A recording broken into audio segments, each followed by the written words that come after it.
Muy bien, pues siendo hoy viernes 11 de febrero del 2022, reanudamos nuestro taller de historia con el tema que nos ha venido ocupando ya algunas sesiones y que es justamente el tema de la revolución. No podemos entender, repito, vale la pena aprender por repetición, recuérdenlo.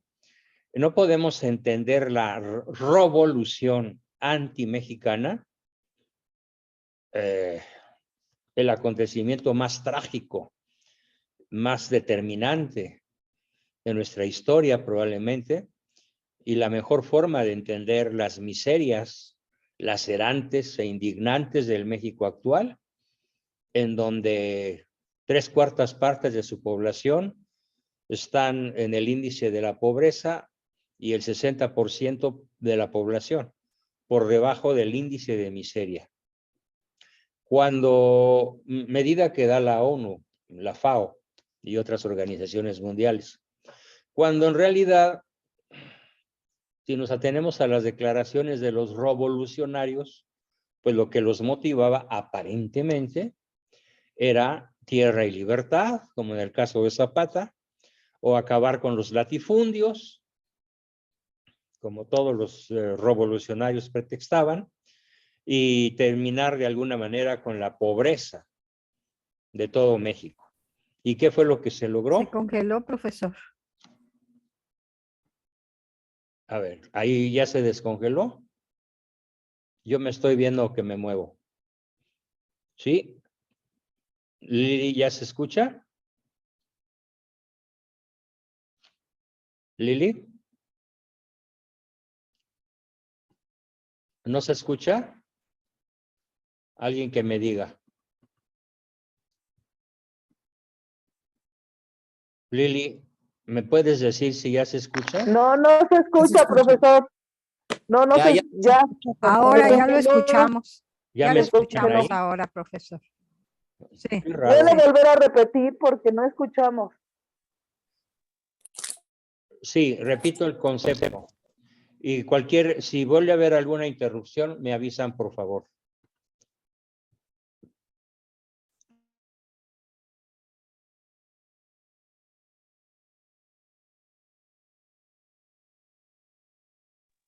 Otra vez está apagado tu micrófono, Juan. Lo que estoy haciendo es desconectar otros aparatos para que no se robe la señal. Ahí me escuchan, ¿verdad?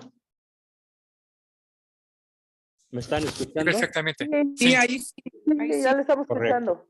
escuchando. Muy bien. Entonces reanudamos donde nos quedamos.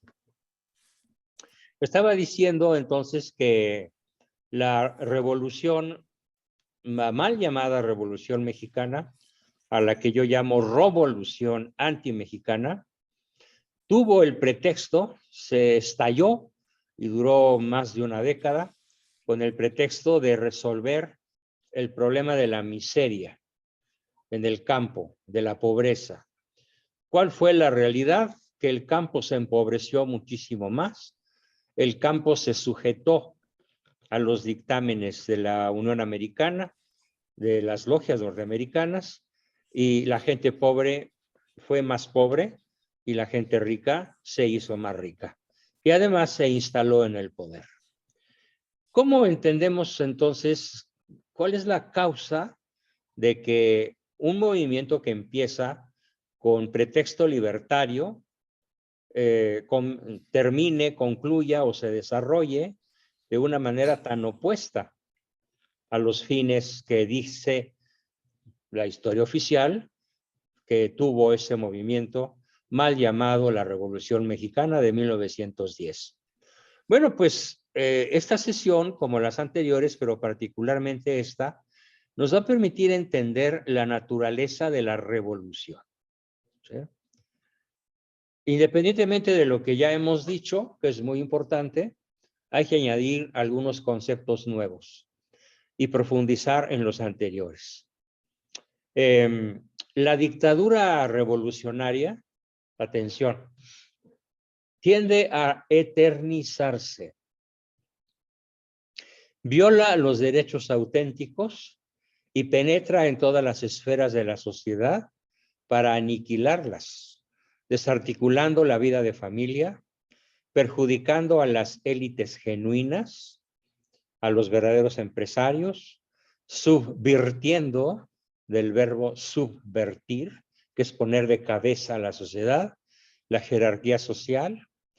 Los chairos gobiernan, alimentando las utopías y las aspiraciones desordenadas de la multitud, extinguiendo la vida real de los grupos sociales y sujetando todo al Estado. En una palabra, favoreciendo frenéticamente la obra de la revolución.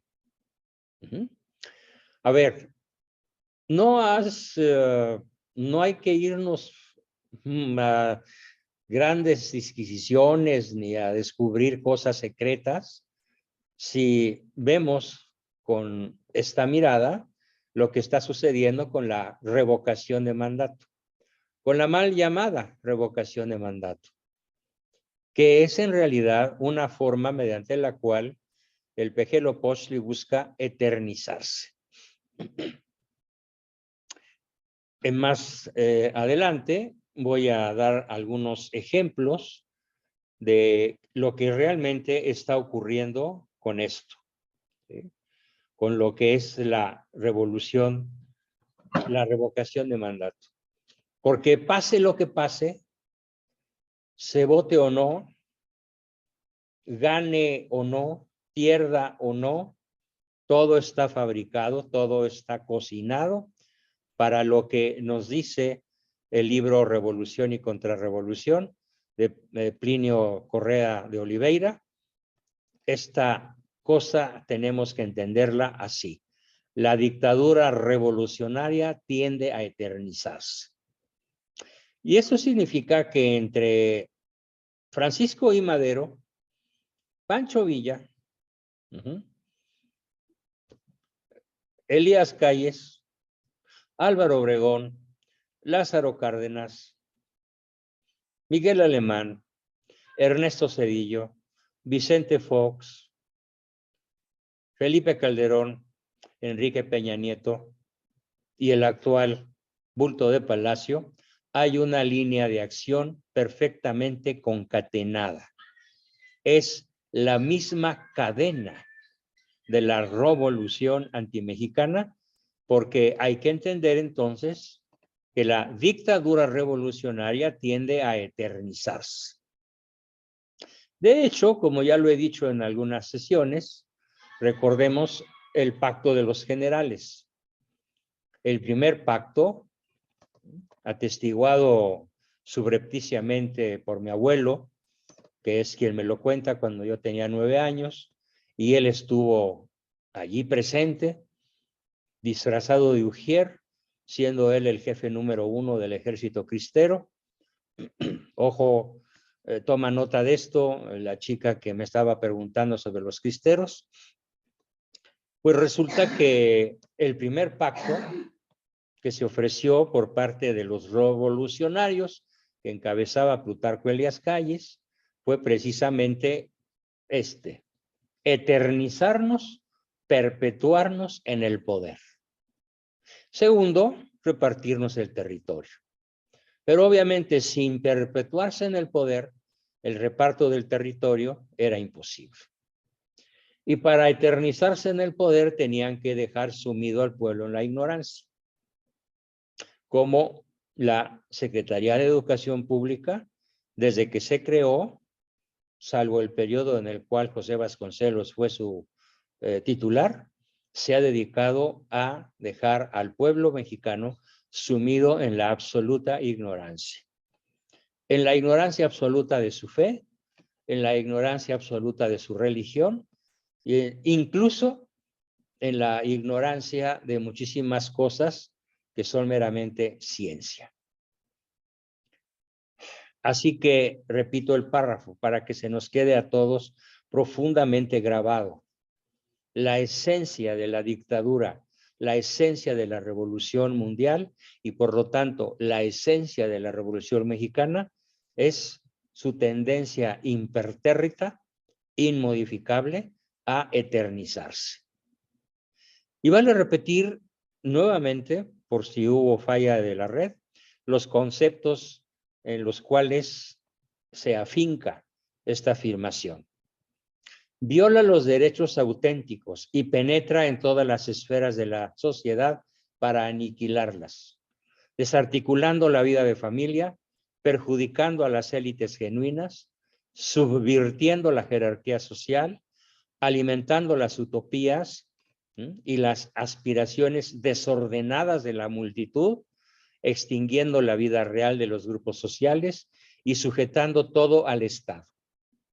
En una palabra, favoreciendo la obra de la revolución.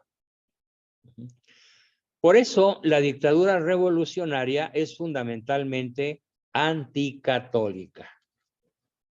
Todos los políticos mexicanos, al proclamarse revolucionarios, heroicamente revolucionarios, ideológicamente revolucionarios, en el momento en el cual algún político se proclama partidario de la revolución y no solo, admirador, seguidor y esclavo obediente de la Constitución de 1917, por ese mero hecho, es anticatólico. Por favor, grábense esto. Apoyarse para la vida cotidiana, apoyarse para ser mexicano, apoyarse en el orgullo de la Constitución de 1917 o de la Revolución de 1910 nos hace intrínsecamente anticatólicos. No se puede ser católico y revolucionario. Es pretender mezclar el agua y el aceite.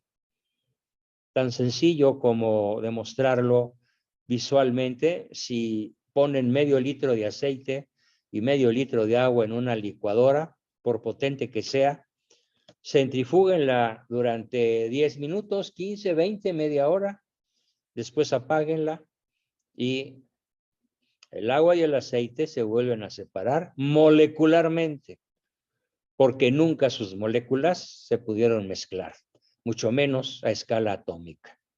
De esa manera es tan irreconciliable el odio, el abismo que separa a la revolución de la iglesia. Me daría por bien servido con el esfuerzo que he venido haciendo para estar con ustedes, sobre todo durante los meses en los que realmente estuve enfermo. Ahora, como lo comentaba hace un rato, pues ya voy de salida, voy de gane, todavía no canto victoria, pero he ganado mucho terreno. Me daría por bien servido a este enorme esfuerzo que he venido realizando si se graban, por favor, este último par de conceptos. La revolución pretende eternizarse y es intrínsecamente anticatólica. No se puede ser católico y revolucionario, así como no se puede mezclar el agua y el aceite.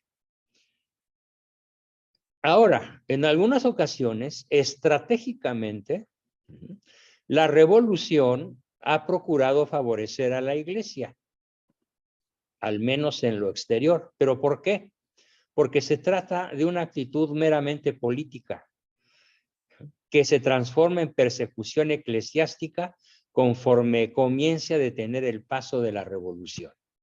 A ver, lo explico. Esta frase de Plinio Correo de Oliveira es fundamental, pero merece o necesita una explicación.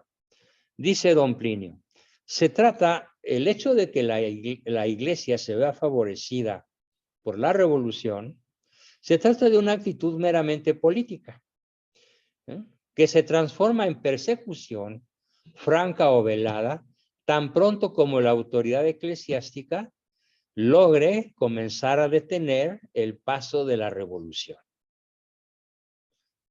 ¿Esto qué significa? Porque muchos aman a Carlos Salinas o lo admiran. No, es que él restauró la relación con el Vaticano, él abrió el voto a los sacerdotes católicos, él hizo grandes cosas a favor de la iglesia, dejó de perseguirla. Mentira, podrida. No fue más que una movida de ajedrez, como cuando yo muevo un peón, lo regalo, o muevo un caballo y lo regalo, o un alfil y lo regalo y el adversario lo toma con mucha avidez y la siguiente tirada es un jaque mate.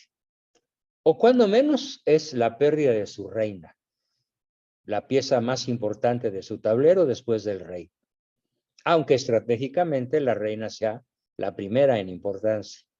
Bueno, pues así es la revolución. Hay que entender que cuando algún sujeto emanado de la revolución dice proteger, defender, extender, velar, cuidar los derechos de la iglesia, lo único que está haciendo es una medida política para dar el zarpazo mortífero en el momento en el cual la iglesia logre detener el avance de la revolución.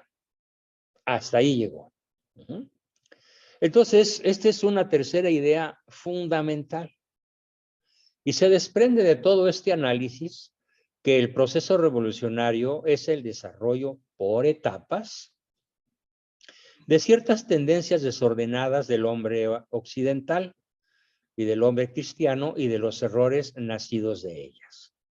¿Cuáles son esas tendencias desordenadas del hombre occidental? En realidad del hombre global, pero con cierta predominancia en Occidente, en lo mal llamado, en el mal llamado mundo libre.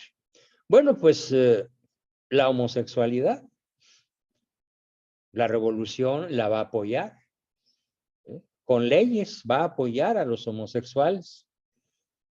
A ver, una aclaración importante.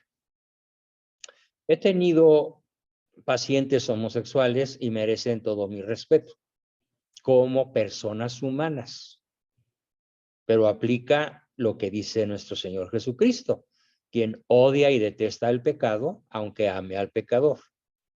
Entonces, mi papel como terapeuta cristiano católico ha sido liberar a ese hombre, a esa mujer, presa de una tendencia revolucionaria, de una tendencia opuesta a su naturaleza, para que recupere su equilibrio y pues se reconcilie con su sexo natural.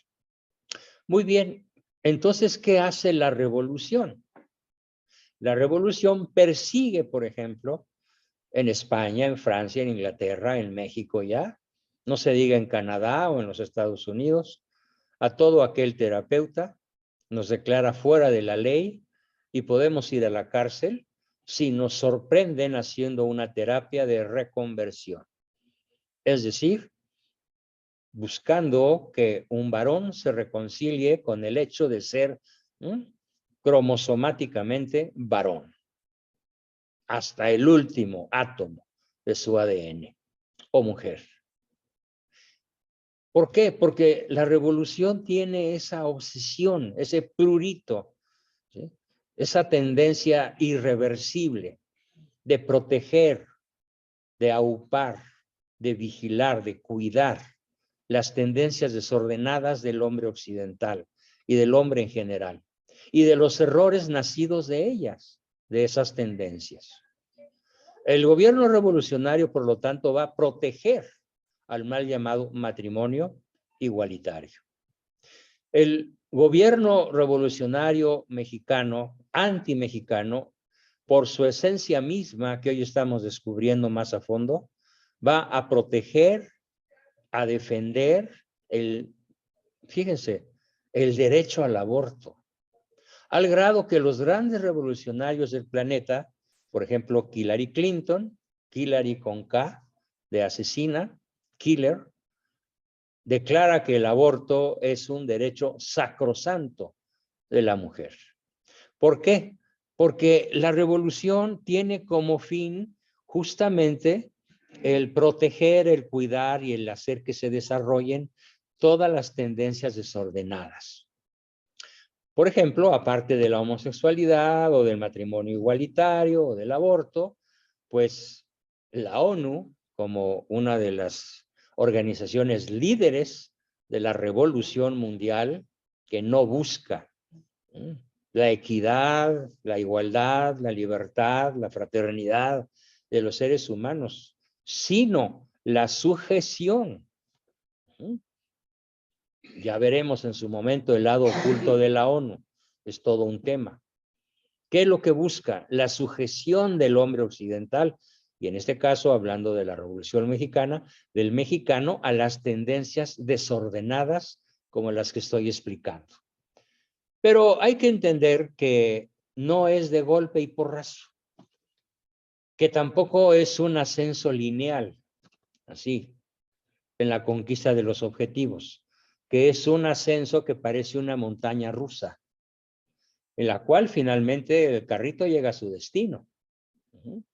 Después de subidas, bajadas, vueltas de cabezas, circunvoluciones, curvas y demás, finalmente la revolución logra, metamorfoseándose a lo largo de su historia, logra su destino. Se metamorfosea, o sea, se disfraza, parece distinta, parece cristiana, parece democrática, parece elitista, parece popularchera, parece católica, ¿sí? Parece cristiana, parece democrática, porque la revolución, hija favorita del príncipe del Averno, que es el padre de la mentira. ¿Qué es lo que logra? Engañar a la gente, engañar a las personas de buena fe, que creen justamente en el planteamiento metamorfósico de la revolución por la ingenuidad, por la ignorancia o por la buena fe que caracteriza al católico promedio. Que cuando escucha hablar de todos estos temas, cree que se está hablando de libertad, de igualdad, de fraternidad, que son los lemas luciferinos de la Revolución Francesa y que lo único que hicieron fue hundir a Francia en uno de los momentos más terroríficos de la historia de la humanidad, en aquella etapa que se conoce con el nombre de el terror. Y a partir de la Revolución Francesa, Francia dejó de ser la hija favorita, la hija mayor, la hija preferida de la Iglesia, para convertirse en una enorme prostituta, porque Francia jamás volvió a ser católica, al menos no en su gobierno y en gran medida tampoco en su pueblo. Desde la Revolución Francesa, esa metamorfosis revolucionaria en Francia logró plenamente su objetivo, como también, lo vamos a ver en su momento, lo ha logrado tristemente en México, en nuestro país. Esa metamorfosis, esa manera de llamarse Partido Acción Nacional, Partido Revolucionario Institucional, Partido de la Revolución Democrática, Movimiento de Renovación Nacional, el Partido Verde Ecologista, todo eso son simples fachadas de la revolución que pretende eternizarse en el poder para sumir al pueblo en la ignorancia y lograr sus objetivos no maquiavélicos, luciferinos. Bueno, incluso hablando de esta metamorfosis, un poco después de la Revolución Francesa, cuando llega Napoleón, o mejor dicho, antes de la Revolución Francesa, antes del estallido de la toma de la Bastilla, usó máscara y lenguaje aristocráticos, y usó lenguajes eclesiásticos con curas revolucionarios. Frecuentó la corte en la revolución y se sentó a la mesa del consejo del rey. Después se volvió burgués y trabajó por la extinción incruenta de la monarquía y de la nobleza y por una velada y pacífica supresión de la Iglesia Católica. ¿Qué quiere esto decir? Que el demonio se disfraza de ángel de luz para lograr sus objetivos. El demonio se disfraza de fraile. como el padre Solalinde, ¿sí? O como el famoso cura, el padre Pistolas. El revolucionario se disfraza de lo que sea, de sapo, de culebra, de ángel, de hombre guapo y atractivo, de mujer fatal, de monjita, de pordiosero, de lisiado, de tercermundista, de potentado. ¿Cuál va a ser su disfraz? El que garantice lograr su objetivo de mentir y engañar al pobre que no conozca estos conceptos. Así que a veces no me dice la gente, oye, pero ve las declaraciones políticas de fulano, son maravillosas. Y yo le digo, mira, acércate un poquito más para que percibas el hedor de la revolución, ¿sí?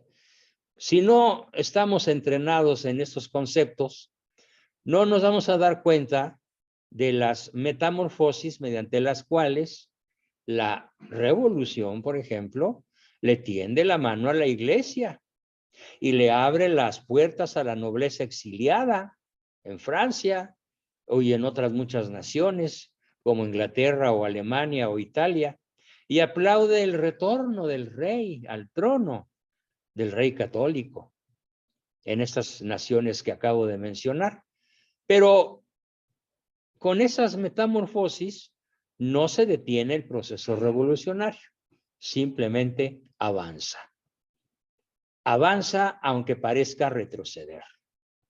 A veces el movimiento más inteligente de la revolución, ¿cuál creen que es?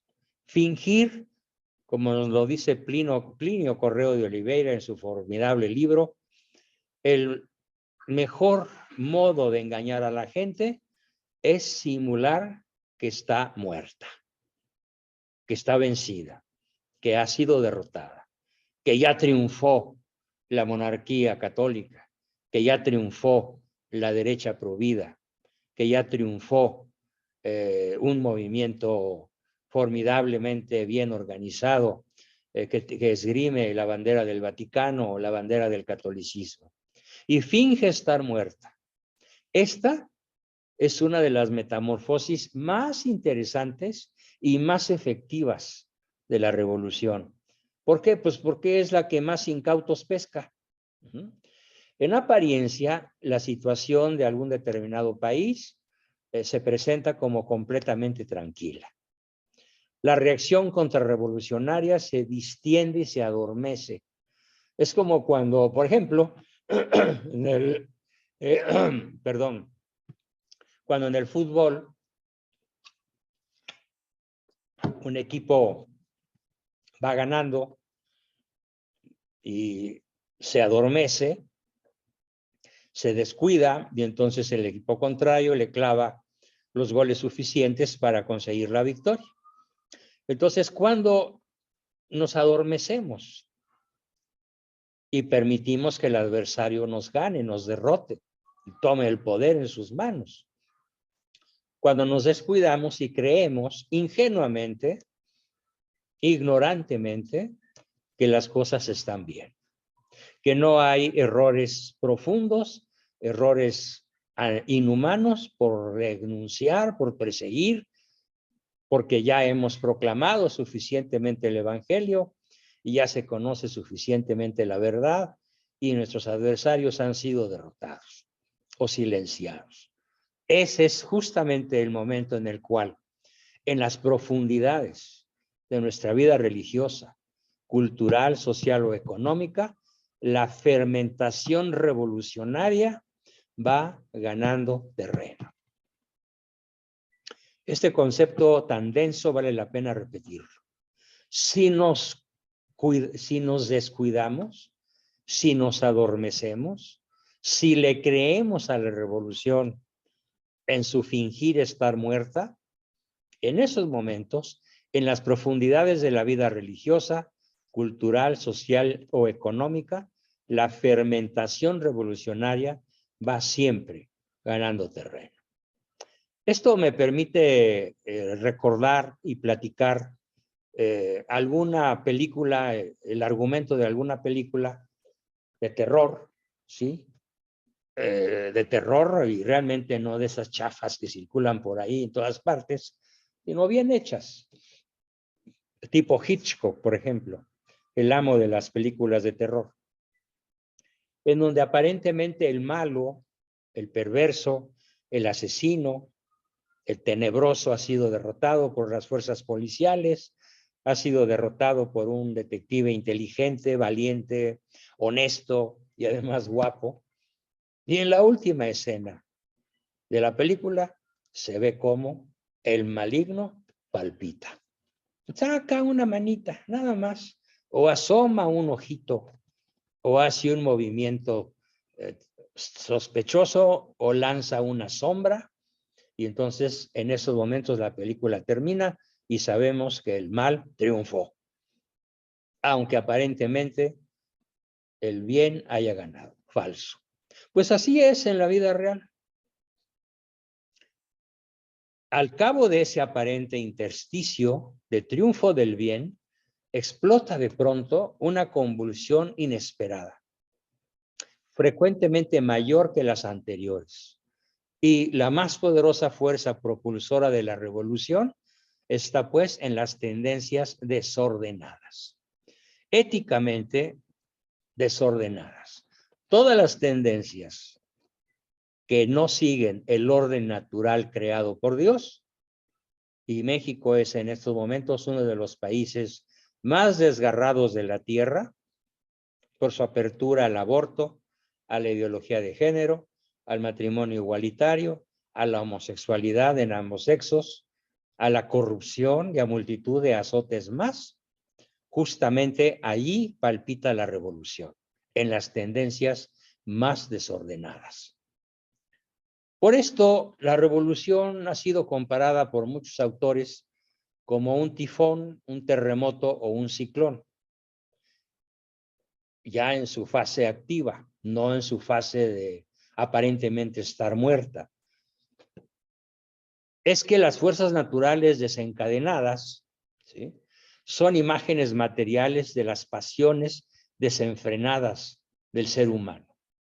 Como en los cataclismos, las malas pasiones tienen una fuerza inmensa, pero para destruir.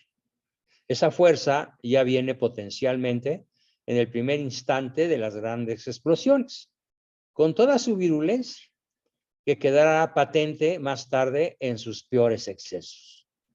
En las primeras negaciones, voy a poner varios ejemplos históricos. En las primeras negaciones del protestantismo, por ejemplo, ya estaban implícitos los anhelos anarquistas del comunismo, ¿sí? Si desde el punto de vista de la formulación explícita, Lutero no era sino Lutero, todas las tendencias, todo el estado del alma, todos los imponderables de la explosión luterana ya traían consigo de modo auténtico y pleno, aunque implícito, es decir, en semilla, el espíritu de Voltaire y de Robespierre, de Marx, de Lenin. ¿Y quién nos dice todo esto? Pues nada menos que León XIII. En una encíclica que les voy a pedir que lean, por favor, porque está relacionada justamente con el tema que estamos viendo. Esta encíclica se llama Quod Apostolici Muneris. Repito, Quod Apostolici Muneris. Lo voy a subir, el nombre lo voy a subir a todos los grupos para que todos tengan la oportunidad de darle copy, paste y bajarla de su red. En esta encíclica nos dice pues el Papa León XIII que todas las tendencias, todo el estado del alma condenada, todos los imponderables de la explosión luterana ya traían consigo de modo auténtico y pleno, aunque implícito en semilla, el espíritu de Voltaire y de Robespierre, de Marx y de Lenin.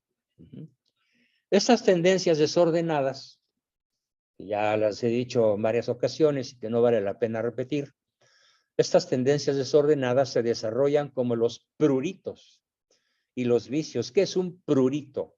Un prurito es sinónimo de obsesión. A ver, por ejemplo, si te da comezón en alguna parte del cuerpo, una comezón intensa, pues la tendencia es rascarse. ¿Y qué pasa si te rascas? Pues te da más comezón.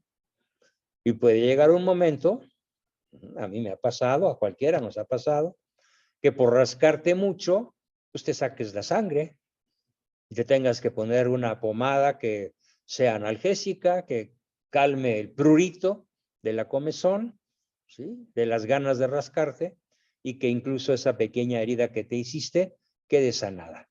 Pero si te rascaste con las uñas llenas de bacterias, lo más probable es que te consigas una infección que puede llegar a ser una septicemia, y en una de esas hasta te cuesta la vida. Pues bien, en los pruritos revolucionarios hay que entender que son como los vicios.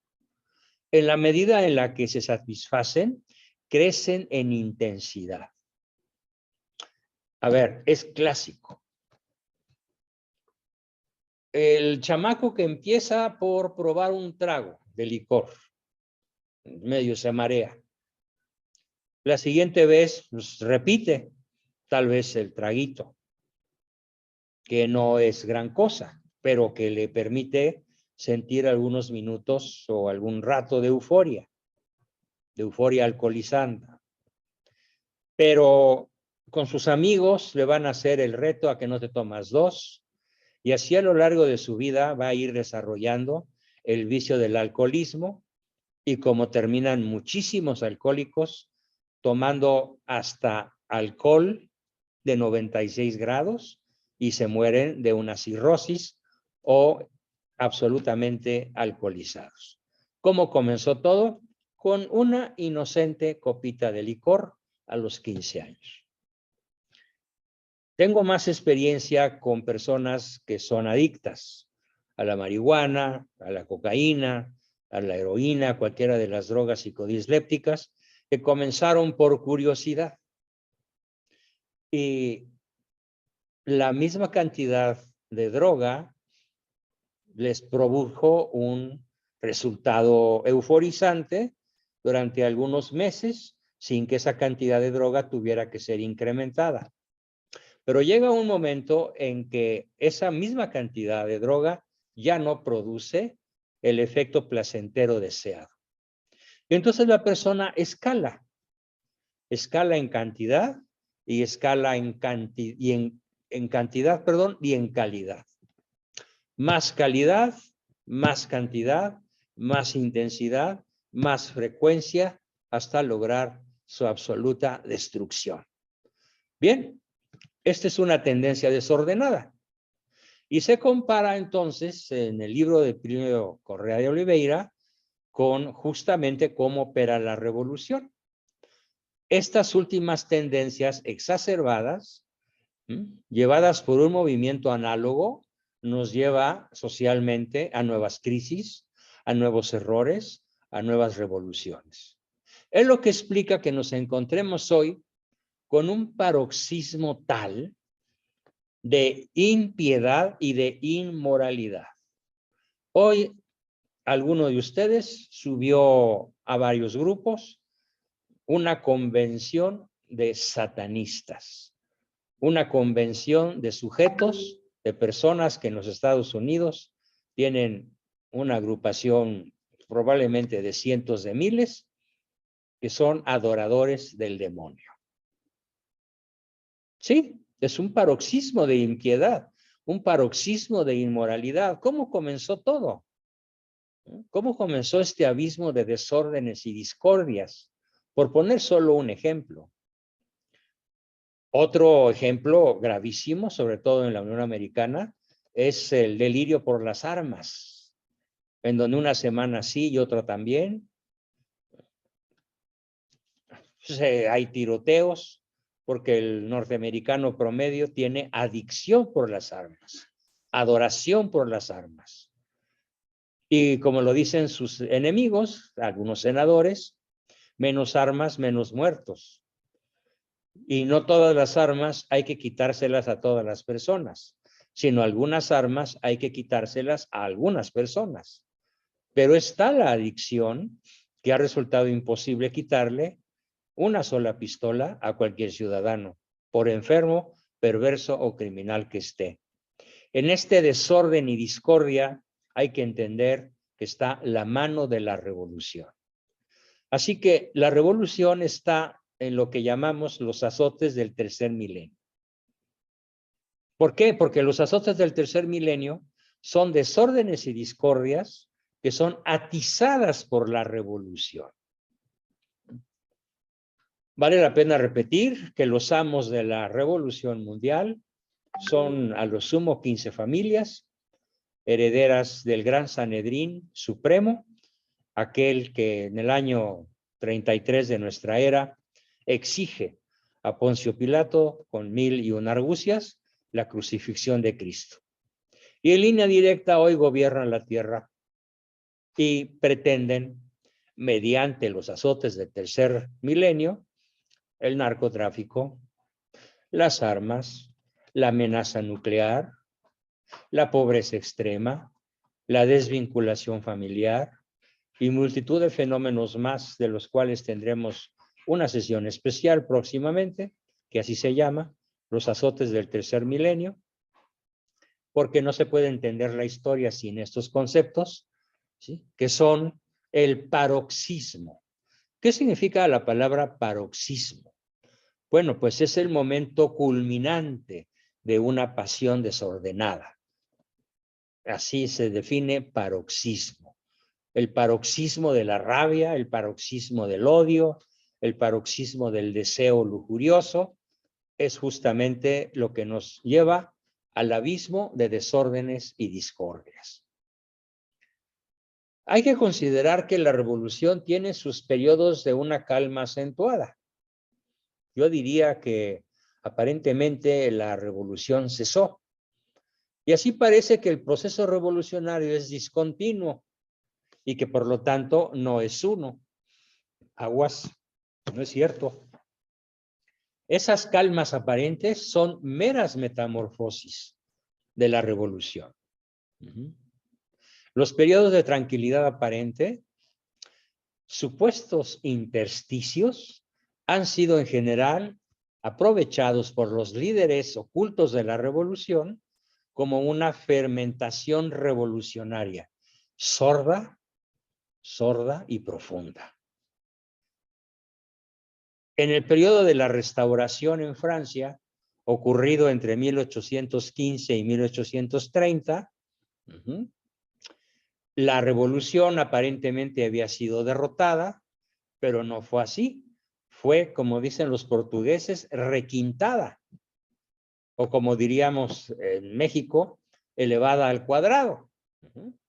Porque los objetivos de la Revolución Francesa, finalmente, ¿en dónde se concretaron? ¿En dónde tuvo éxito finalmente la Revolución Francesa? Pues casi 2 siglos después, con la Revolución Bolchevique, con la Revolución Rusa. Puede decirse a la luz de la historia, de la filosofía de la historia, que la Revolución Rusa no se puede explicar sin la Revolución Francesa.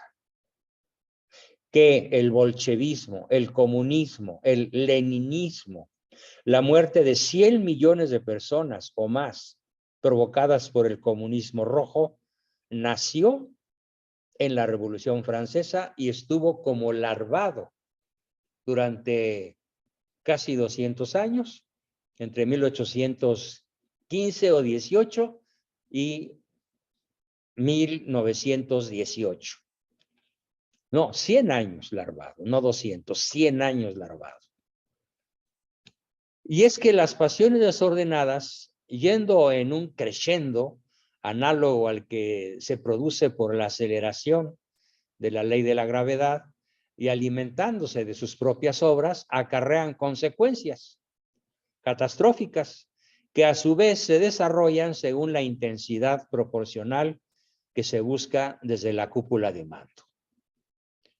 Y en la misma progresión los errores generan errores y las revoluciones abren camino unas a otras. El proceso revolucionario, hay que entenderlo entonces, se da en velocidades distintas. Es probable que en estos momentos en Polonia y en Hungría el proceso revolucionario esté pausado, esté larvado, y podamos decir que se trata de dos naciones católicas. Pero de alguna manera, en cierto rechazo a ciertas leyes católicas, incluso dentro de la católica Polonia, ya nos demuestran que la revolución sigue larvada, sigue activa. No hay que confiarnos, y mucho menos en México. Hay movimientos revolucionarios de alta velocidad. ¿Cómo entendería yo el movimiento del Pejelopost, del bulto de Palacio? Bueno, déjenme decirles que comparado con Venezuela, que fue un movimiento lento, que tardó 20 años, desde Hugo Chávez hasta Maduro, tardó 20 años, aquí nos ha llevado 3 y fracción.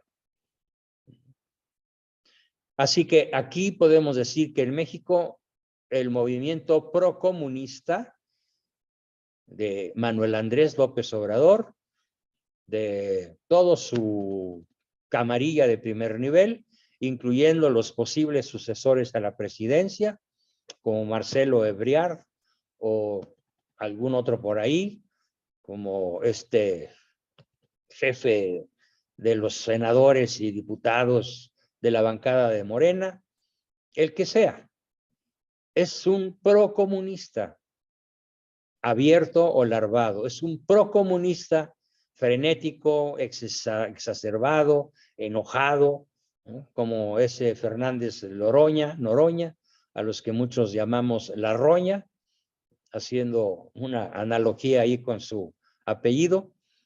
Pero para allá vamos.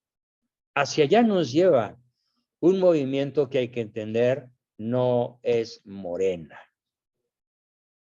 no es el PRI, no es el PAN, no es cualquier partido político. Son todos ellos dirigidos desde sus cúpulas por un movimiento de alcance global que tiene una vigencia de 6,000 años de duración. Desde los albores de la historia empezó la revolución, entendida esta como la subversión del orden divino, como non serviam, cuyo primer proclamador es justamente Lucifer, segunda proclamadora Eva, con el sumiso seguimiento de Adán y la consecuencia catastrófica para todos nosotros del pecado original. Así que hay que entender entonces qué está pasando en México. Lo que hoy sufre México es la consecuencia de un fenómeno global, de un fenómeno transnacional, que no está orquestado aquí. Aquí obedecen. Hay que entender que estos miembros de la orquesta, el primer violín, el presidente, el último que toca el bajo, el contrabajo, o el tambor o el tímbalo, lo mismo que las violas, los violonchelos y las trompetas, todos siguen a un gran concertador que no está en México, que está probablemente en Tel Aviv, que está probablemente en The City, en Londres, que está muy probablemente en Washington y desde ahí despacha, pero él a su vez obedece a los amos de la revolución mundial. Nos toca pues oponernos radicalmente. Hoy se desató una polémica muy interesante en el grupo de varios, porque parecía que algunos de nosotros, incluyéndome, nos inclinamos muy rabiosamente al combate, a la denuncia, a la guerra, al ataque frontal a los malignos. Aclaro que esta ferocidad con la cual yo combato, sí, soy bravo, soy feroz, soy frenético, lo reconozco, está en mi temperamento y está en mi educación. Soy nieto de cristero, soy hijo de cienarquista que conoció lo que fue la guerra contra el narcosistema y que fue derrotado a la mala por nuestros adversarios. Sí, Todo eso me hizo bravo.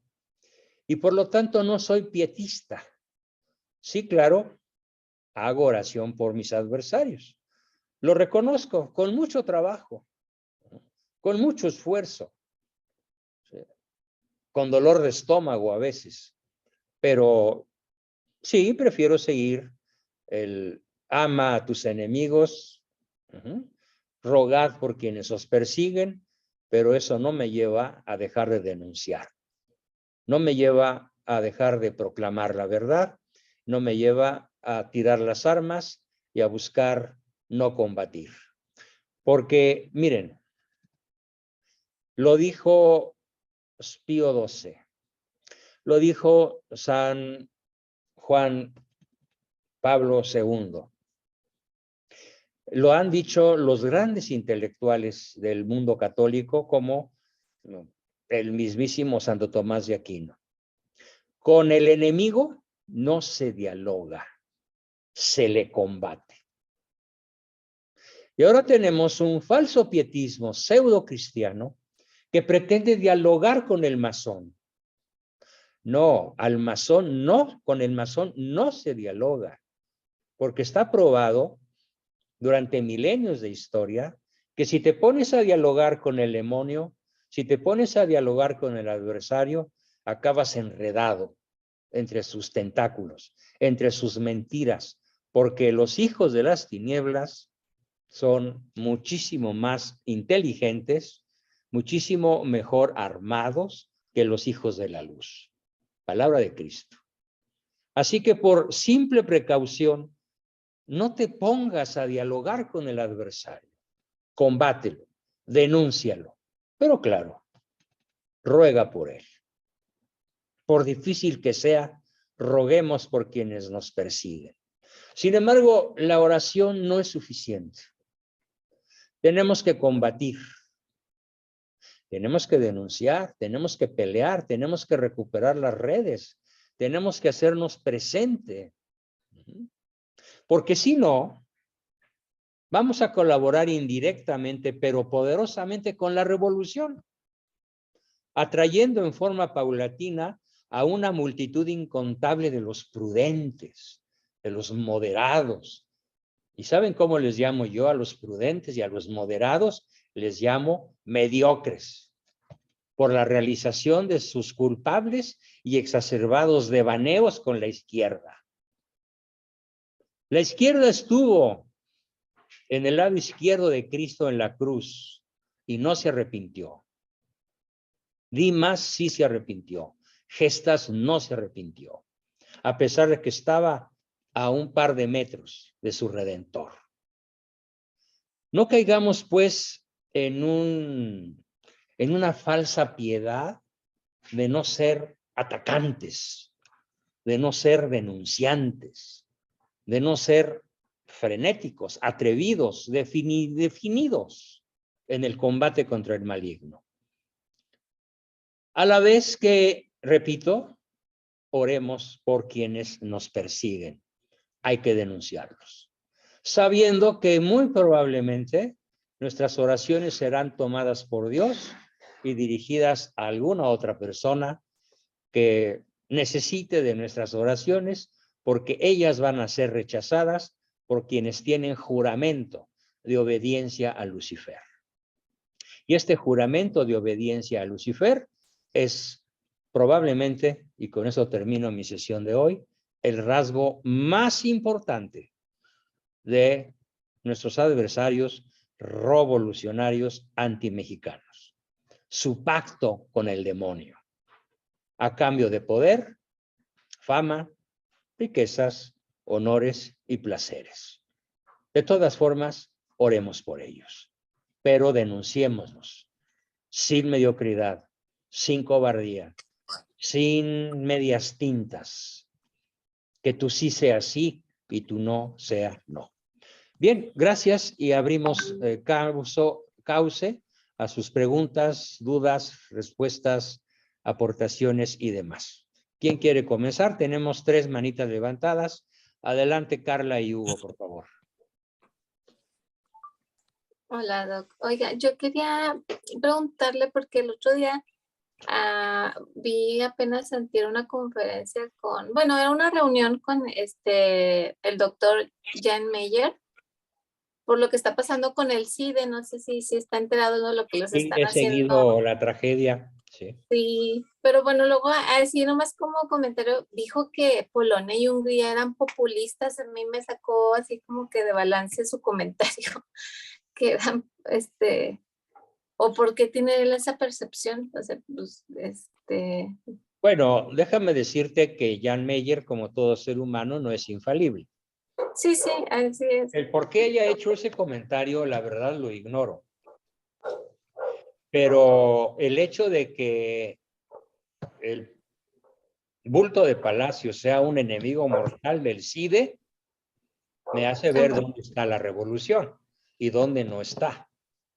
Ujú. A lo Sí. mejor están recurriendo a formatos de combate populacheros, populistas. A lo mejor ese es el sentido del comentario del doctor Meyer. Pero te prometo investigarlo porque en estos momentos me agarras un poquito Ok. fuera del tema. Pero es un tema interesante, ¿no? ¿Sí? Pero sí, Sí, definitivamente, desde el momento en que tienen encima el fusil sí, del peje, pues tenemos que pensar que los buenos de la historia son ellos, los alumnos sí, del... sí, que la tienen muy difícil. Bueno, ok, gracias. Gracias, Carlita. Jorge Alberto, por favor.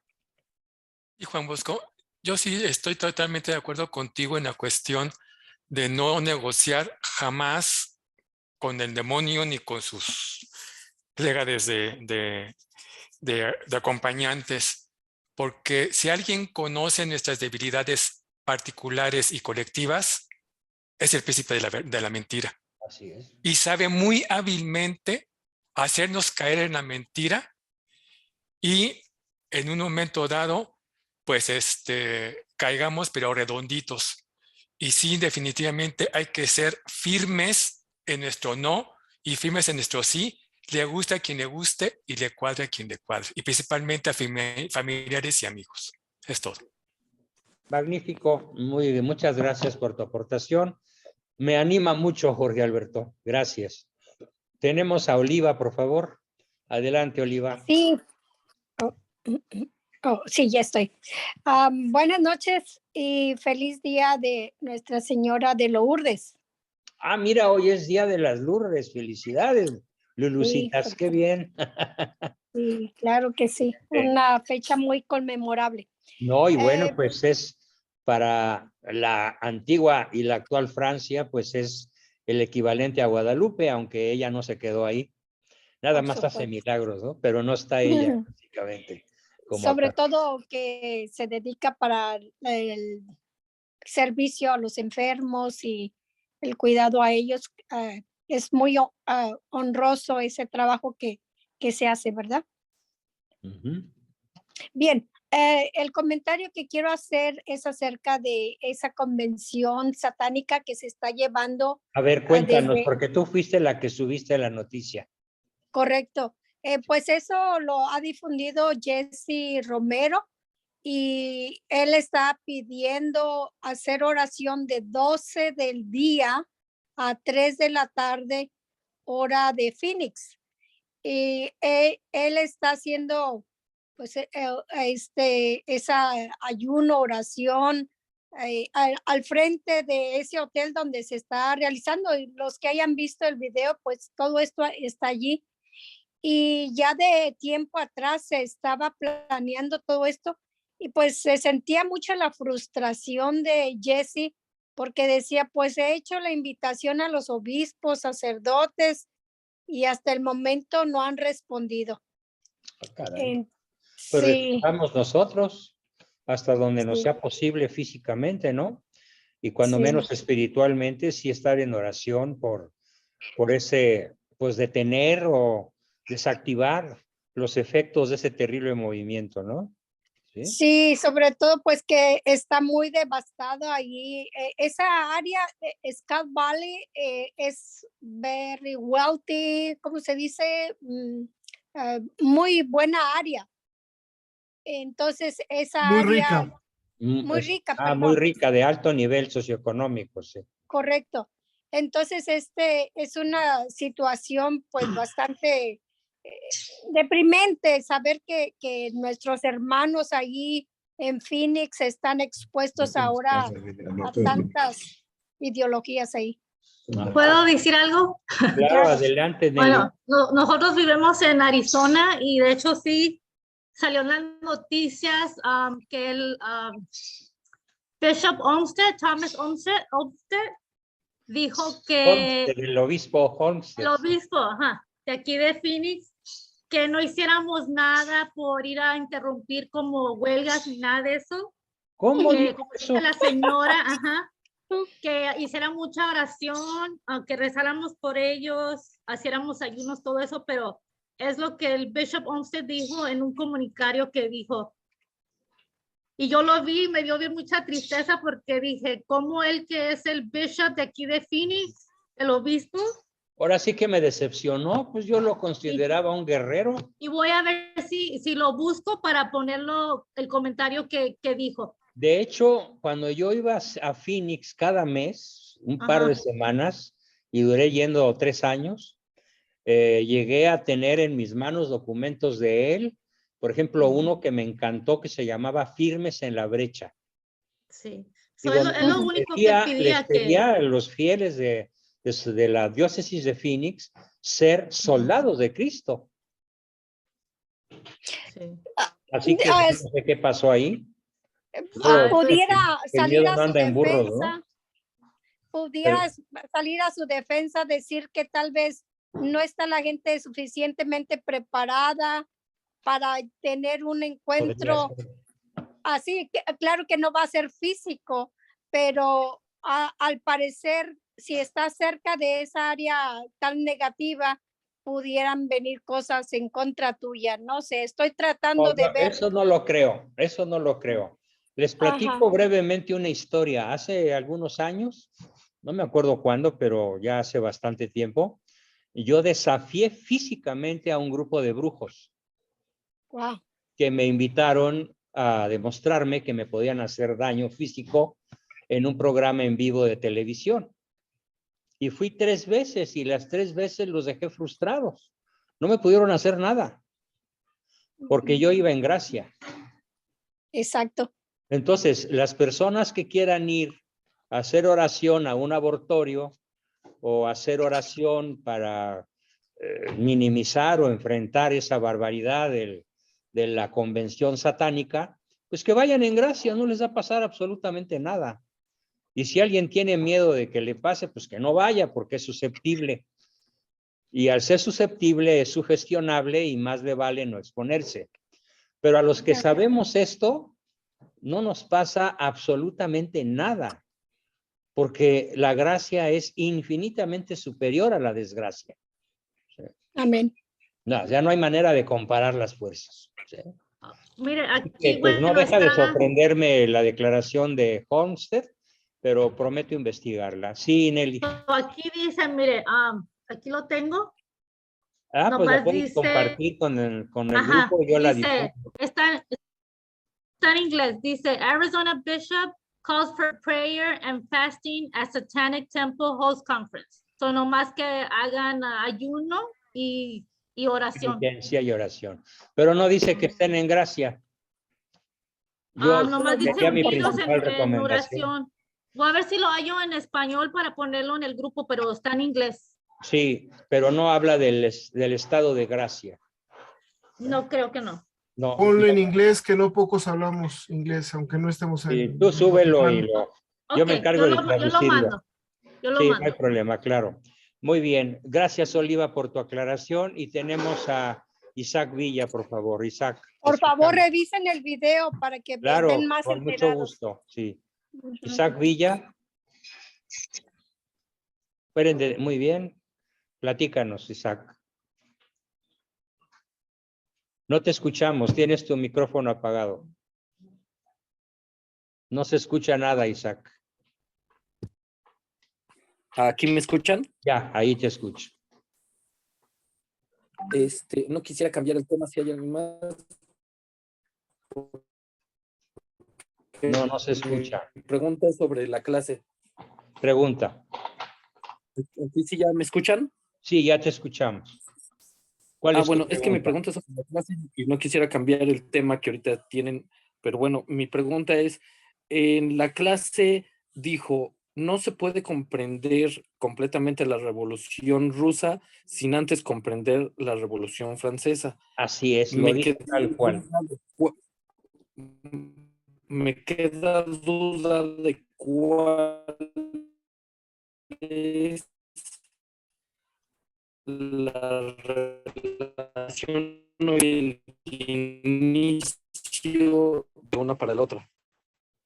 ¿Cuál es la razón? La razón es que el espíritu luciferino para el espíritu del demonio no hay tiempo.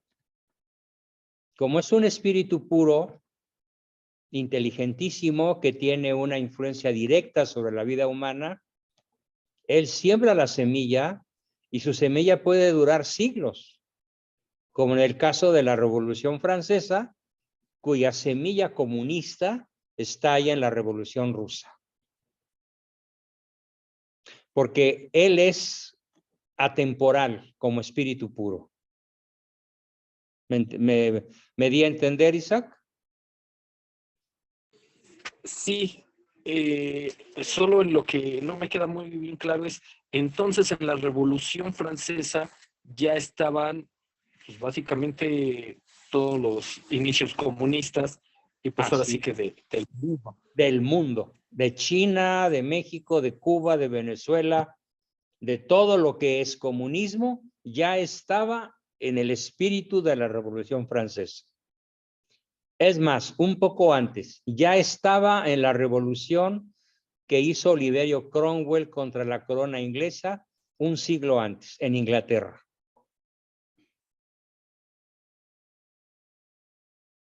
¿Ok? ¿Eso llevado por la masonería o por Sí, el sionismo? además porque la masonería tiene un ligamento histórico desde la más remota antigüedad de la historia humana hasta nuestros días. Digamos que la historia visible de la humanidad tiene una historia medio invisible, que es la historia de la masonería, pero que tiene una línea de sucesión inquebrantada, con una continuidad perfecta entre un momento y otro a lo largo de 6,000 años de historia. De tal forma que podemos decir, sin temor a exagerar, que el espíritu revolucionario de fines del siglo XVIII en Francia es el mismo espíritu revolucionario que inspiró Lucifer en Adán y Eva. El mismo, el non serviam, contra la familia, contra el altar, contra Dios y contra la vida y contra la patria. Los 5 adversarios del demonio desde que fue víctima de su propia soberbia. ¿Bien? Ricardo, sobre el punto, por favor. Hay 3 cosas. Si revisas los papeles, habla de libertad, igualdad y fraternidad. Son los 3 centrales de la Revolución Francesa. Igualdad. No hay igualdad entre los seres humanos. Todos somos distintos en esta tierra y en la siguiente. Así es. Eso va en contra de Dios. Fraternidad. Se rompe la hermandad en Cristo. Es una fraternidad puramente humana. Así es. Y una libertad. Ana. ¿Pero libertad de qué? Libertad sobre la moral, libertad sobre los mandamientos de la ley de Dios. No es la libertad de los hijos de Dios. Así es la libertad de todos ellos. Así es. Y esas 3 libertades las han proclamado todas las grandes revoluciones del mundo desde la francesa. Así es, incluyendo la mexicana, por supuesto. Incluyendo la mexicana, pero sin dejarla a ella. También estás incluyendo la rusa, bueno, la misma francesa, la española, sí. Y todas ellas están basadas en esos 3 principios: libertad de Dios y de sus mandamientos. Igualdad. No, libertad respecto de Dios. Disculpe, me equivoqué en las palabras, la idea es la misma. Respecto de Dios, sí. Estoy de acuerdo. Él quería decir eso, me equivoqué de palabras. No importa. Fraternidad, igualdad, pero no en Cristo. Fraternidad, pero no en Cristo, una fraternidad no hermandad cristiana. Exactamente. Sino una especie igualdad. de tubernio de cómplices. Exactamente, me ganó la palabra, lo iba a decir. Sí. Okay. Y la última es igualdad, pero es imposible la igualdad. Así es. La única forma de que haya igualdad es bajo la esclavitud. Claro. Así de sencillo. ¿Sí? Todos Cero esclavos, todos pobres. Bien. Magnífica aportación, Ricardo. Muchísimas gracias, como siempre. Tenemos a Esther Ramírez y luego a Fernando. Adelante, Esther. Bueno, yo tengo una pregunta como opinión que quiero de usted, y es que, ¿qué opina o qué nos puede decir acerca del padre Pistolas? Porque ya lo había comentado. ¿El padre qué? Pistolas. El padre Pistolas comete muchas irreverencias. Tiene un lenguaje procaz. Y ese lenguaje procaz del padre Pistolas, aunque esté diciendo verdades, rebaja su dignidad sacerdotal. No es un sacerdote herético ni cismático. Digamos que es un sacerdote que causa escándalo con su forma de hablar. Porque para todos son carnes veracruzanas, descarnadas, sin pudor, sin ninguna elegancia y además sin ninguna necesidad. Porque él podría decir lo que dice con un lenguaje fuerte, incluso hasta populachero si quieres, pero sin majaderías. En honor a su dignidad sacerdotal. Esa es mi opinión, mi querida Esther. ¿Sí? ¿Bien? También yo quería preguntar algo, y es que usted había citado al doctor Plinio Correa de De Oliveira. Oliveira. Formidable autor portugués católico, apostólico romano, de los grandes líderes del siglo XX. Creo que, no sé si refiera al mismo doctor Plinio que yo conozco, pero creo que del que yo conozco fundó la Orden de los Heraldos del Evangelio en Portugal. Checa, No sé- el Plinio al que yo me refiero se llama Ajá. Plinio Correa de Oliveira, Ah, ok. con B chica. Es portugués y fue un gobernante de Portugal durante muchos años. El equivalente a Francisco Franco en España, Ok. con Plinio Correa. ¿Okay? Es que de hecho los dos son portugueses, por eso como que me Mira. causó una impresión, sí. Sí, sí, pero Creo yo que sí fue. seguramente son dos personajes distintos, porque Creo un que sí es el político no mismo. anda fundando órdenes religiosas, ¿no? Son homónimos. Son homónimos. Ah, ok, gracias. Perfecto. Muy bien, tenemos a Fernando. Adelante, Fernando.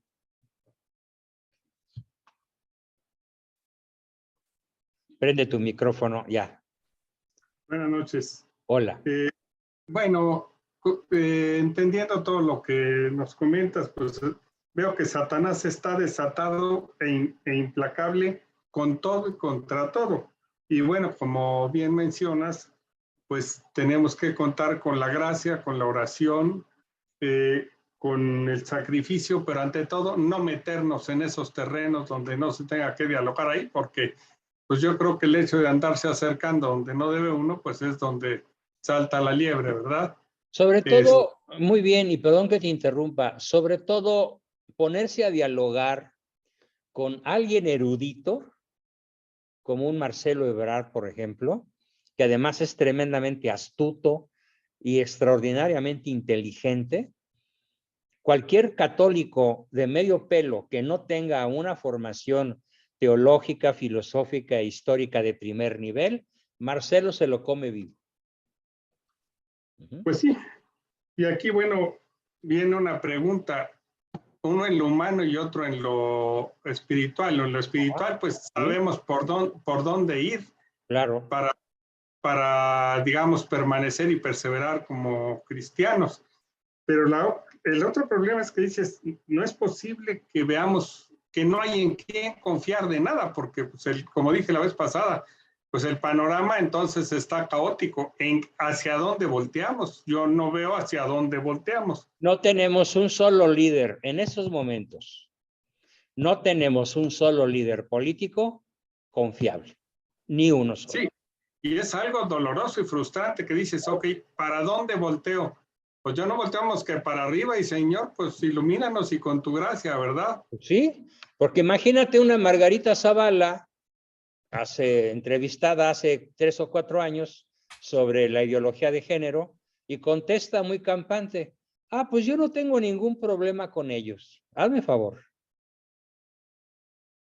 ¿Sí? O cuando se le pregunta a Ricardo Anaya acerca del aborto, pues es una decisión de las mujeres, hazme fregado favor. ¿Sí? Yo conozco una persona, un político católico de primerísimo nivel, pero que ya está retirado a la vida privada, que fue gobernador de Jalisco, el señor Alberto Cárdenas Jiménez. Si él estuviera en activo, sería nuestro gallo. Pero está en la cantidad de merda, lo digo en francés para que no se oiga tan feo, que cayó sobre él por su postura de católico, que fue suplantado por un sucesor masón, ¿sí? Que echó a perder todos los avances que él había logrado para Jalisco. ¿Sí? Francisco Ramírez Acuña. Al que surja lo van a aplastar, lo van a aniquilar y lo van a borrar. Entonces, es donde está complicado de dónde nos agarramos, con quién caminamos. ¿Sí? Esa es una parte muy, muy compleja. Ese es el gran éxito de la revolución antimexicana, que no nos queda nadie en el ámbito político en quien confiar. Sí, eso es bastante preocupante porque dices, ok, quiero caminar, ¿hacia dónde? ¿Con quién? Pues dices, no veo con quién. Y con todo respeto, veo que un éxito de toda esta cuestión de este gobierno es que a toda la gente de buen pensar, de buen decir, o de más o menos buen pensar, buen decir y buen actuar, a todos nos tiene divididos, a todos contra todos, extrapolados. O sea, no hay una unidad, Así es. La oposición no existe. La oposición está dividida, amedrentada y mediocrizada. No hay en la oposición política, no existe un solo líder confiable, no existe un interlocutor poderoso de la 4T, porque es uno de los grandes éxitos de la revolución que se planeó desde 1910, porque acabaron con los grandes líderes. Y vuelvo al punto de la vez pasada. Es el momento en que todos los cristianos tenemos que estar en profunda oración. Señor, ilumínanos, Señor, ayúdanos y guíanos por dónde. Porque, para dónde y para quién voltear. Porque nosotros no vamos a saber. Así es. ¿Sí? Sí. Ok, y nada más así, 2 preguntitas breves que traía yo. Esta cuestión de todas las autoridades, Guardia Nacional, policías, todos, yo veo que en todos sus uniformes, en todos sus transportes y todos traen un signo ahí de cuadritos. ¿Esos cuadritos es un símbolo masónico? Es un símbolo masónico. Sí. De ajedrez, porque aparte es mundial, no es nacional. Es cierto. Donde quiera lo vemos, o sea, no es de México, pero con este señor se implementó. Así es, y están al servicio del narcotráfico, ni un balazo, puros abrazos. No dejan pasar a alguna persona, a algún ciudadano que está protestando por algo, pero si es un estudiante capaz de arrojar un camión sobre ellos, no le hacen nada. Si es un narcotraficante pescado infraganti, lo sueltan por orden presidencial. O sea, están las cosas exactamente al revés. Exactamente al revés. Ahora bien, sigo confundido. ¿Qué fue lo que detonó la Revolución Francesa? Pues la acción de las logias. La acción de las logias. Pero hay que considerar que las logias aprovechan errores de los reyes o de los gobernantes en turno para detonar sus acciones flagrantes. Por ejemplo, en Francia, algo que detonó mucho la furia del pueblo llano, fue un comentario de la reina María Antonieta que cuando le dijeron que sus súbditos se morían de hambre, dijo, pues que coman pasteles. Literalmente así lo dijo. Y otra, que nunca tuvo la realeza francesa, al menos durante los últimos 30 o 40 años anteriores a la revolución, un contacto para ser líderes popularmente conocidos.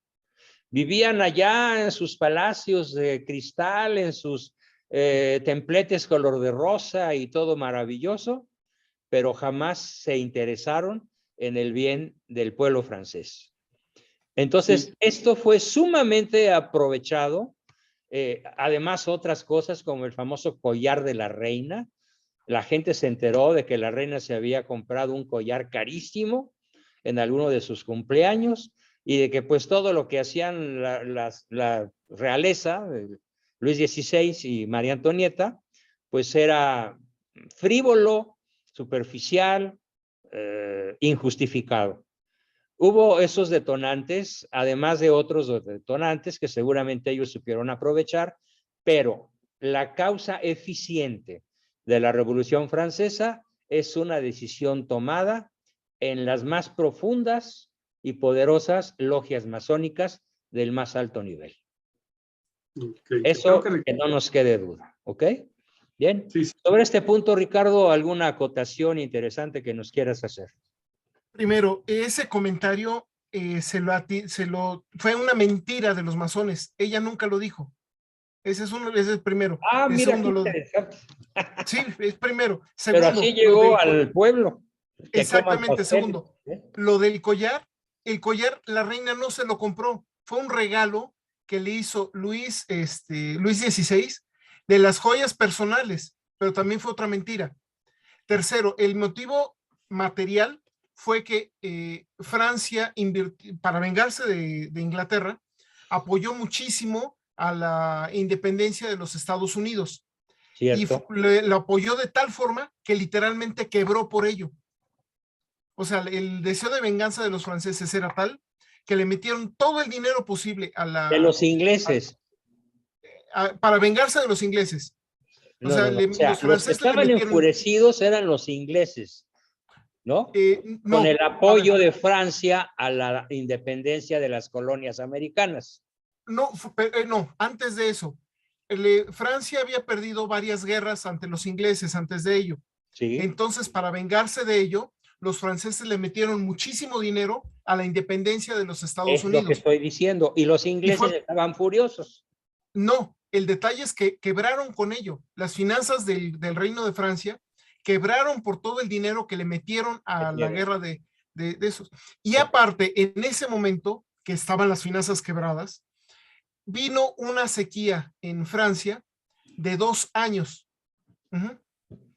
Hay rumores, y de lo cual creo que hay suficientes bases, que esta sequía fue creada de forma satánica por una serie de aquelarres que hubo en por lo menos 13 sitios de Francia. Eso recordemos que esto es una guerra espiritual y todo esto se entiende un poquito más con la parte espiritual. Y ¿qué es lo que sucede? Que también fue venganza de los satánicos porque 50 años, no, como 30 años antes, es más, investiguen, es el affaire de los venenos, affaire de poisons, usted me lo sabrá mencionar mejor.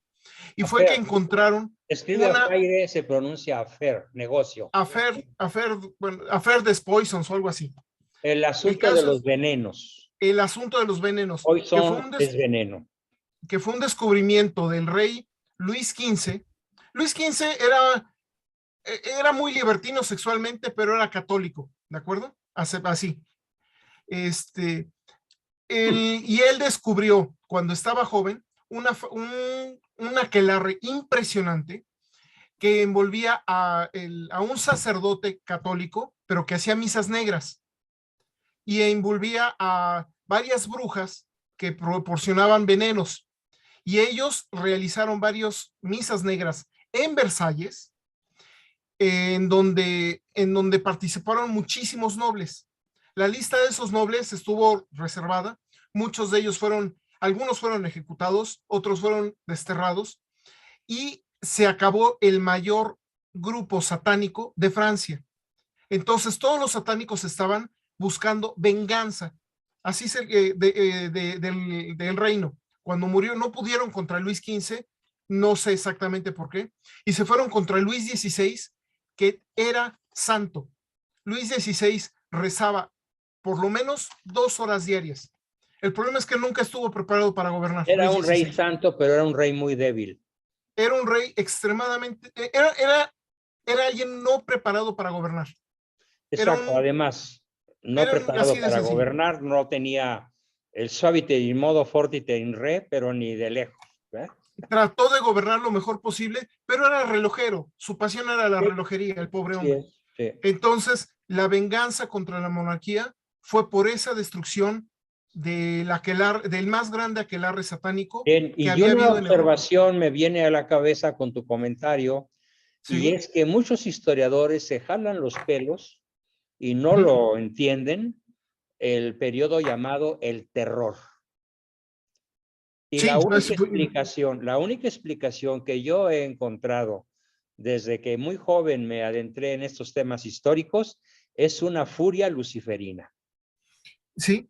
Solo se explica que en 3 años hayan muerto 4 millones de franceses en la era del terror. ¿Cómo se explica que en México haya muerto 1/10 de la población mexicana? ¿En cuánto tiempo? 1 de cada 10 mexicanos murieron en 4 años de revolución. ¿Cierto? Sí. Entonces, la población de aquella época. Claro que sí, uno de cada 10. Entonces son luciferino. Son arranques de furia satánica incontrolables si no es por la oración, la penitencia y los sacramentos. O sea, entonces busquen el afaire de los venenos y ahí van a entender. Bueno, pónganlo así, el asunto de los venenos, en francés, l'affaire du poisson. Exactamente, maravilloso, yo no sé francés. Lo escribo en los chats, l'affaire du poisson, ¿ok? Bien, el asunto de los venenos. Bien, tenemos un último participante que podría ser, no sé, alguien que sería nuestra última participación de la noche. Yo. ¿Quién sería? Yo, Carlos Padilla. Ah, sí, Carlos Padilla. Hola, Carlitos. Hola, Aldo, ¿cómo están? Buenas noches. De hecho, dándole continuidad a lo que estaba diciendo Ricardo con lo de Francia, aquí tengo una lectura del libro de la Iglesia y Masonería que dice, se celebró allí una fiesta sacrílega durante la Revolución Francesa. Dice, a las 8 de la mañana se arrancaron de las iglesias las últimas insignias religiosas. Los crucifijos caen de los altares. Se les despoja de paños y cásullas. Se organiza después... Casullas. No son casullas, son casullas. Es el ornamento externo del sacerdote. Gracias. Se organiza después una procesión imponente por toda la ciudad hacia la plaza de Terraux, no sé cómo se diga. Terraux, ok. A una horda estrepitosa arrastra en triunfo entre danzas salvajes, cálices, custodias e imágenes de santos. Detrás trota un burro al que han puesto artísticamente sobre las orejas una mitra cardenalicia y que lleva atado al rabo un crucifijo y una Biblia. Así se arrastra el evangelio de risa de la chusma alborotada colgado de la cola de un pobre asno por todo el lodo de la calle. Así es. Esto viene de la guerra de la Vendée. Sí, la guerra de la Vendée. No es Vendée, es Vendée, ¿sí?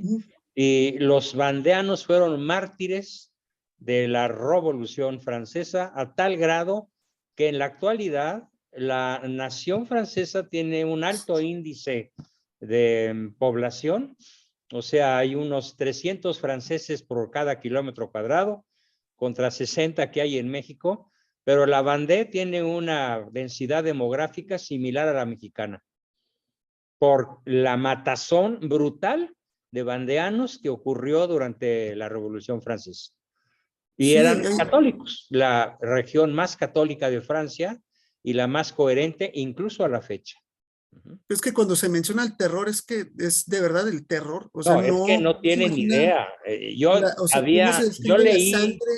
sí, yo leía asuntos del terror cuando yo tenía 15 años o 16 y créanme que había momentos en que no podía continuar leyendo de la terrible emoción destructiva que me producía la lectura de novelas relacionadas con la revolución, ¿sí?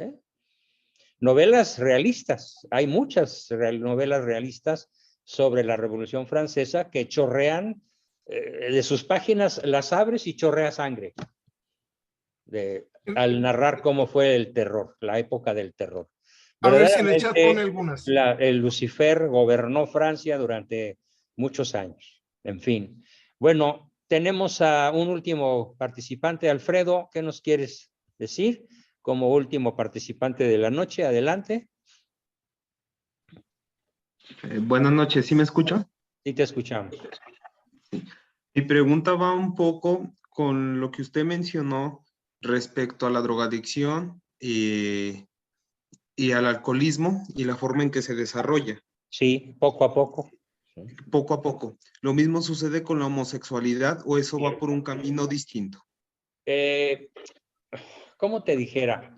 Hay casos en donde, y yo diría que son mayoría, aunque no absoluta, en donde surge en el niño menor de 8 una inquietud por la atracción hacia personitas del mismo sexo. Y si no hay una recia identificación con una figura masculina, esa atracción, esa inquietud del niño se va fortaleciendo con el paso de los años y estalla en la adolescencia. De forma Y inconsciente. algunos otros casos, el factor homosexual se presenta no en la niñez y en la adolescencia, sino en la juventud. Y normalmente es el resultado de relaciones promiscuas, de jóvenes que tienen una conducta sexual sin límites y llega un momento en que la heterosexualidad los aburre o los mantiene impotentes y entonces empiezan a buscar la homosexualidad para recuperar su capacidad de erección, de excitación y de entusiasmo.